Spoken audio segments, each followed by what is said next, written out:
நம்மில் யார் எலிகளோடு வாழ ஆசைப்படுவார்கள்? எலிகள் நம் வீட்டில் இருந்தால் எப்படி அவைகளை விரட்டி அடிக்கலாம் என்று திட்டமிடுவோம் அல்லவா? எலிகளிடமிருந்து காப்பாற்ற நமது முக்கியமான டாக்குமெண்ட்ஸ், ஃபைல்ஸ் மற்றும் உணவு பண்டங்களையும் பத்திரப்படுத்துவோம். இல்லையென்றால் முக்கியமான எல்லாவற்றையும் குதறி நாசமாக்கிவிடும். ஒரு தற்காலிகமான கூடார வாழ்க்கையான இந்த மண்ணுலக வாழ்க்கைக்காக நாம் இவ்வளவு ஜாக்கிரதையாக இருந்தால், நிரந்தரமான விண்ணுலக வாழ்க்கைக்காக எவ்வளவு ஜாக்கிரதையாக இருக்க வேண்டும். பாவமும் பிசாசும் நமது ஆவிக்குரிய வாழ்வை நாசமாக்க நாம் அழைக்காமலேயே அலையா விருந்தாளிகளாக எலிகளைப் போலே உள்ளே நுழைந்துவிடும். நாம் அவைகளை விரட்டி அடிக்கும் யுக்திகளை கையாள வேண்டும். அவைகள் உள்ளே நுழையா வண்ணம் அடைப்புகளை ஏற்படுத்த வேண்டும்.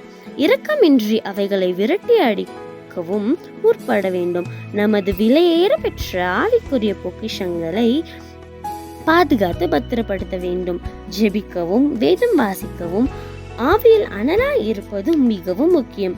இருட்டில் அதிகமாக வேலை செய்யும் எலியை போல இருளின் ஆதிக்கங்கள் இரவில் அதிகம் வேலை செய்யும். எனவே நாம் ஒளியாகிய இயேசுவை தரித்து கொண்டு விழித்திருந்து ஜெபிக்க வேண்டும்.